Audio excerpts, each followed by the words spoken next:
नमस्कार दोस्तों, आज हम बात करेंगे मध्य प्रदेश की नदियों से संबंधित महत्वपूर्ण प्रश्नों के बारे में। तो शुरू करते हैं आज के प्रमुख प्रश्नों को।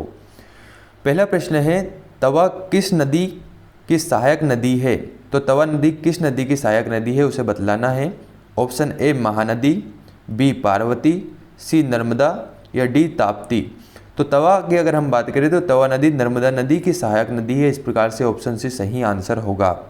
इसके साथ ही तवा नदी नर्मदा नदी की सबसे बड़ी सहायक नदी है एवं तवा नदी पर ही तवा परियोजना भी क्रियान्वित है। अगला क्वेश्चन देखते हैं, नर्मदा नदी का उद्गम स्थल कहाँ है? नर्मदा नदी मतलब कहाँ से निकलती है? ए जबलपुर, बी बिलासपुर, सी मंडला या डी अमरकंटक। तो नर्मदा नदी की बात करें तो नर्मदा नदी अमरकंटक से निकलती है और अमरकंटक अनूपपुर जिले में स्थित पहाड़ी है जहाँ से नर्मदा नदी का उद्गम होता है। साथ ही अमरकंटक से दो अन्य नदियां और भी निकलती है। एक का नाम है सोन।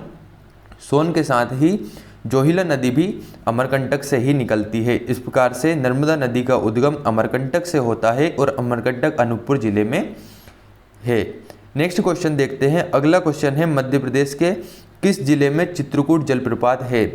तो साथियों, जब छत्तीसगढ़ राज्य मध्य प्रदेश का हिस्सा था उस समय का ये क्वेश्चन है, जबकि पीसीएस में आया हुआ क्वेश्चन है। तो अगर बात करें चित्रकूट जलप्रपात उस समय किस जिले में बनता था? ऑप्शन है जबलपुर, बी ग्वालियर, सी रीवा, डी बस्तर। तो चित्रकूट जलप्रपात बस्तर जिले में है। इस प्रकार से ऑप्शन डी सही आंसर होगा। नेक्स्ट क्वेश्चन देखते हैं। अगला क्वेश्चन है, चंबल नदी का उद्गम स्थल किस जिले में है? ए खरगोन, बी इंदौर, सी मंडला या डी शहडोल। तो अगर हम चंबल नदी की बात करें तो चंबल नदी इंदौर जिले से निकलती है और इंदौर जिले से निकलने के पश्चात ये मध्य प्रदेश के प्रमुख जिलों में प्रवाहित होने के पश्चात राजस्थान राज्य में प्रवेश करती है और राजस्थान राज्य में प्रवेश करने के पश्चात पुनः मध्य प्रदेश राज्य में प्रवेश करती है। इसके पश्चात ये उत्तर प्रदेश में जाकर इटावा के समीप यमुना नदी में मिल जाती है। इस प्रकार से चंबल नदी यमुना नदी की सहायक नदी है और मुख्य सहायक नदी है। चंबल नदी की अगर बात की जाए तो 965 किलोमीटर इसकी लंबाई है।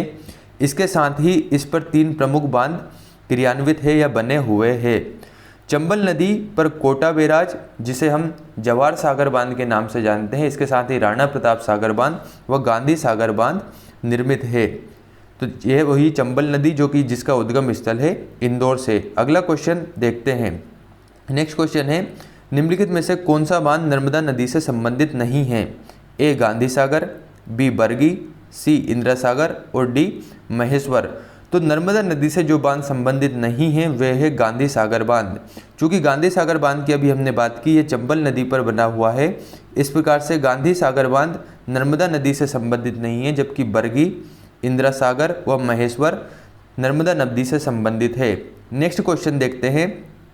अगला क्वेश्चन है, चंबल नदी का उद्गम कहाँ से होता है? तो जैसा कि अभी हमने बात की, इंदौर जिले से चंबल नदी का उद्गम होता है और इंदौर जिले के महू से चंबल नदी का उद्गम होता है। इस प्रकार से ऑप्शन है महू सही आंसर होगा। नेक्स्ट क्वेश्चन देखते हैं। मध्य प्रदेश में किस स्थान से 2 किलोमीटर के अंदर 2 प्रमुख नदियों का उद्गम है? तो साथियों, जैसा कि अभी हमने बात की, यहाँ से अमरकंटक से 3 प्रमुख नदियाँ निकलती है, जिनमें नर्मदा के साथ ही सोन प्रमुख नदी है। इस प्रकार से अमरकंटक इसका सही आंसर होगा। तो अमरकंटक से नर्मदा के साथ ही सोन के साथ ही जोहिला, ये प्रमुख नदियाँ निकलती है। इस प्रकार से इसका सही आंसर सी अमरकंटक होगा। अगला क्वेश्चन देखते हैं। निम्न नदी अरब सागर में गिरती है? ए ताप्ती, बी चंबल, सी महानदी व डी बेतवा। तो अरब सागर में ताप्ती नदी गिरती है। इस प्रकार से ऑप्शन है सही आंसर होगा। ताप्ती की बात की जाए तो ताप्ती बैतूल जिले के मुल्ताई से निकलती है और बैतूल जिले से निकलने के पश्चात ये महाराष्ट्र राज्य में प्रवेश करती है बुरहानपुर जिले से। महाराष्ट्र में प्रवेश करने के पश्चात यह अरब सागर में जाकर मिल जाती है। यूँ कहें वहाँ पर यह एस्चुरी अर्थात ज्वार नदमुख का निर्माण करती है। इस प्रकार से पूर्व से पश्चिम की ओर यह नदी प्रवाहित होती है। अतः अरब सागर में गिरने वाली नदी ताप्ती नदी है। ऑप्शन ए सही आंसर होगा। नेक्स्ट क्वेश्चन है, बाणसागर बांध का निर्माण किस नदी पर हुआ था? ए सोन, बी इंद्रावती, सी नर्मदा या डी केन। तो बाणसागर बांध की बात करें तो बाणसागर बांध सोन नदी पर इसका निर्माण हुआ है और सोन नदी अमरकंटक से निकलती है, जैसा कि अभी हमने बात किया। अमरकंटक से निकलने के पश्चात यह मध्य प्रदेश के सीधी जिले से प्रवेश करती है उत्तर प्रदेश में और उत्तर प्रदेश से बिहार राज्य में पहुंचती है। बिहार राज्य में दानापुर के निकट गंगा नदी में दक्षिण की ओर से मिल जाती है। साथ ही गंगा नदी की दक्षिण की ओर से मिलने वाली सबसे प्रमुख नदी सोन नदी है। इस प्रकार से बाणसागर बांध का निर्माण सोन नदी पर हुआ है। ऑप्शन ए इसका सोन नदी सही आंसर होगा। अगला क्वेश्चन देखते हैं, ताप्ती नदी का उद्गम और अंत है। तो ताप्ती नदी कहाँ से निकलती है? तो जैसा कि अभी हमने बात की, बैतूल जिले के मुल्ताई से निकलती है ताप्ती नदी और खंबात की खाड़ी अरब सागर में जाकर इसका विलय हो जाता है। इस प्रकार से बैतूल और खंबात की खाड़ी, ऑप्शन सी इसका सही आंसर होगा। अर्थात बैतूल जिले से इसका उद्गम होता है जबकि खंबात की खाड़ी में इसका अंत होता है और वहाँ पर ये ज्वार नद मुख की अगर हम बात करें तो ज्वार नद मुख का अर्थ होता है यहाँ पर एस्चुरी का निर्माण करना।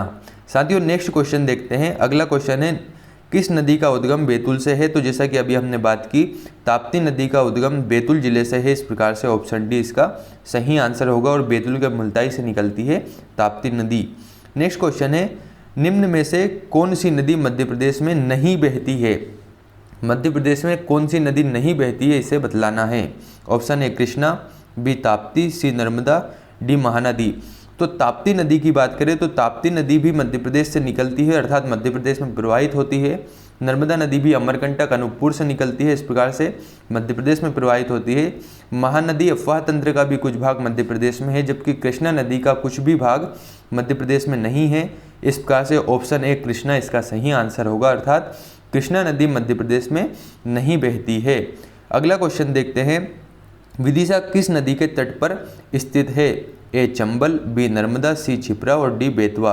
तो विदिशा की बात की जाए तो विदिशा बेतवा नदी के तट पर स्थित है और बेतवा नदी रायसेन जिले के कुमरा गांव से निकलती है। साथ ही ये रायसेन के बाद बेतवा अर्थात विदिशा जिले में प्रवाहित होती है और उसके पश्चात यह उत्तर प्रदेश में जाकर हमीरपुर के निकट यमुना नदी में मिल जाती है, अर्थात यमुना की सहायक नदी है बेतवा नदी। बेतवा नदी की बात की जाए तो बेतवा नदी को बुंदेलखंड की जीवन रेखा भी कहा जाता है। इसके साथ ही इसे प्रदूषण के समान स्तर के कारण मध्य प्रदेश की गंगा भी कहा जाता है। इस प्रकार से बेतवा नदी के तट पर विदिशा स्थित है। साथियों अगला क्वेश्चन देखते हैं, मध्य प्रदेश की कौन सी नदी बंगाल की खाड़ी में गिरती है? बंगाल की खाड़ी में कौन सी नदी गिरती है? ए महानदी, बी बेतवा, सी ताप्ती और डी चंबल। तो साथियों इसका सही आंसर होगा महानदी। महानदी बंगाल की खाड़ी में गिरती है, जबकि अगर बेतवा की बात की जाए तो बेतवा यमुना नदी की सहायक नदी है। ताप्ती की बात की जाए तो ताप्ती अरब सागर में गिरती है, खंबात की खाड़ी में गिरती है। वहीं चंबल की बात की जाए तो चंबल भी यमुना नदी की मुख्य सहायक नदी है। इस प्रकार से इसका ए सही आंसर होगा महानदी। अगला क्वेश्चन देखते हैं, नर्मदा नदी की मध्य प्रदेश में कुल लंबाई है? तो मध्य प्रदेश में नर्मदा नदी की टोटल लंबाई 1077 किलोमीटर है, जबकि टोटल लंबाई की बात करें तो नर्मदा नदी की टोटल लंबाई 1312 अर्थात 1312 किलोमीटर है, जिसमें से मध्य प्रदेश में ये 1077 किलोमीटर प्रवाहित होती है। नर्मदा नदी पूर्व से पश्चिम की ओर बहने वाली मुख्य नदी है। इसके साथ ही ये अमरकंटक से निकलती है, अर्थात अनूपपुर जिले के अमरकंटक की पहाड़ी से निकलती है और अरब सागर में जाकर इसका विलय हो जाता है। यह पूर्व से पश्चिम की ओर बहने वाली मुख्य नदी है। पूर्व से पश्चिम की ओर ये प्रवाहित होती है और ज्वारनद मुख का निर्माण करती है। साथियों अगला क्वेश्चन देखते हैं, बेतवा नदी के किनारे स्थित शहर है? ए मुरैना, बी मंडीदीप, सी उज्जैन और डी ओरछा। तो बेतवा नदी के किनारे ओरछा स्थित शहर है। इस प्रकार से ऑप्शन डी सही आंसर होगा। अगला क्वेश्चन देखते हैं, ताप्ती नदी का उद्गम स्थल कौन से जिले में है? तो जैसा कि अभी हमने बात की, ताप्ती नदी बैतूल जिले से निकलती है। इस प्रकार से ऑप्शन बी सही आंसर होगा बैतूल। नेक्स्ट क्वेश्चन है, नर्मदा और ताप्ती के अतिरिक्त मध्य प्रदेश की नदियाँ ऑप्शन ए दूसरी नदियों में मिल जाती है, बी हिंद सागर में महासागर में मिलती है, सी बंगाल की खाड़ी में जाती है या डी अरब सागर में जाती है। अर्थात नर्मदा और ताप्ती के अतिरिक्त जो मध्य प्रदेश की अन्य नदियां हैं वे कहाँ पर जाकर मिलती है? तो इसका सही आंसर होगा दूसरी नदियों में मिल जाती है। ऑप्शन ए दूसरी नदियों में मिल जाती है, इसका सही आंसर होगा। नेक्स्ट क्वेश्चन है, मध्य प्रदेश का सबसे ऊंचा जलप्रपात कौन सा है? सबसे ऊंचा जलप्रपात कौन सा है? ऑप्शन है सहस्त्रझाला जलप्रपात, बी चचाई जलप्रपात, सी भालकुंड जलप्रपात या डी कपिलधारा जलप्रपात। तो साथियों सबसे ऊंचे जलप्रपात की बात करें तो सबसे ऊंचा जलप्रपात चचाई जलप्रपात है। यह बीहड़ नदी पर रीवा जिले में बन पड़ता है। इसकी जो ऊंचाई है वह है 130 मीटर या 430 फीट। साथ ही रीवा जिले में यह जलप्रपात बनता है जो कि मध्य प्रदेश का सबसे ऊंचा जलप्रपात है। वहीं सहस्त्रधारा जलप्रपात की बात करें तो यह नर्मदा नदी पर और कपिलधारा जलप्रपात भी नर्मदा नदी पर बनता है और भालकुंड जलप्रपात सागर जिले में बीना नदी पर बनता है। इस प्रकार से मध्य प्रदेश का सबसे ऊंचा जलप्रपात चचाई जलप्रपात है जो कि बीहड़ नदी पर रीवा जिले में बनता है। नेक्स्ट क्वेश्चन देखते हैं, चचाई जलप्रपात किस जिले में है? जैसा कि अभी हमने बात की रीवा जिले में है चचाई जलप्रपात, तो इसका सही आंसर डी रीवा होगा। अगला क्वेश्चन है, किस नदी पर विद्युत उत्पादन के लिए बंधे बांध के पानी को बैराज द्वारा राजस्थान और मध्य प्रदेश में उपयोग किया जाता है? तो साथियों कोटा बैराज यह राजस्थान में एक डैम है या बांध है। यहाँ पर विद्युत के लिए इस बांध को बनाया गया है। साथ ही इस बांध से दो शाखाएं निकाली गई है जो कि यहाँ पर सिंचाई के लिए उपयोग में लाई जाती है। एक का नाम है अम्बाहा शाखा, दूसरा का नाम है मुरैना शाखा। मुरैना शाखा से मध्य प्रदेश को जबकि अम्बा शाखा से राजस्थान को यहाँ पर जल की आपूर्ति होती है। तो इस प्रकार से क्वेश्चन है कि किस नदी पर विद्युत उत्पादन के लिए बंधे बांध के पानी को बैराज द्वारा अर्थात कोटा बैराज द्वारा राजस्थान और मध्य प्रदेश में उपयोग किया जाता है, अर्थात जल के लिए किस नदी के बांध को? तो यहाँ पर चंबल नदी इसका सही आंसर होगा क्योंकि चंबल नदी ही वहाँ से निकलती है और चंबल नदी पर ही ये कोटा बैराज बांध बंधा हुआ है। इस प्रकार से ऑप्शन बी चंबल इसका सही आंसर होगा।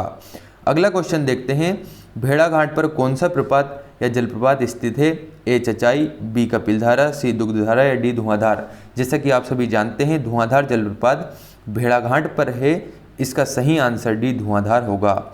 नेक्स्ट क्वेश्चन है, बाणसागर बांध का निर्माण किस नदी पर किया गया? ए बेतवा नदी, बी चंबल नदी, सी सोन नदी या डी नर्मदा नदी। तो साथियों बाणसागर बांध सोन नदी पर निर्मित है। इस प्रकार से इसका सही आंसर सी सोन नदी होगा। नेक्स्ट बात करते हैं, मध्य प्रदेश की कौन सी नदी कर्क रेखा को दो बार काटती है? ए ताप्ती, बी चंबल, सी माही या डी नर्मदा। तो माही नदी कर्क रेखा को दो बार काटती है और यह काटते समय उल्टे यू आकार की आकृति बनाती है। इस प्रकार से इसका सही आंसर सी माही होगा। अगर हम माही नदी की बात करें तो यह धार जिले से उद्गमित होती है, अर्थात मध्य प्रदेश के धार जिले से इसका उद्गम होता है और इसे कंठाल की गंगा के नाम से भी जाना जाता है। तो साथियों इसका सही आंसर होगा माही। माही नदी कर्क रेखा को दो बार काटती है। नेक्स्ट क्वेश्चन देखते हैं, मध्य प्रदेश में किस स्थान से 2 किलोमीटर के अंदर 3 नदियों का उद्गम है?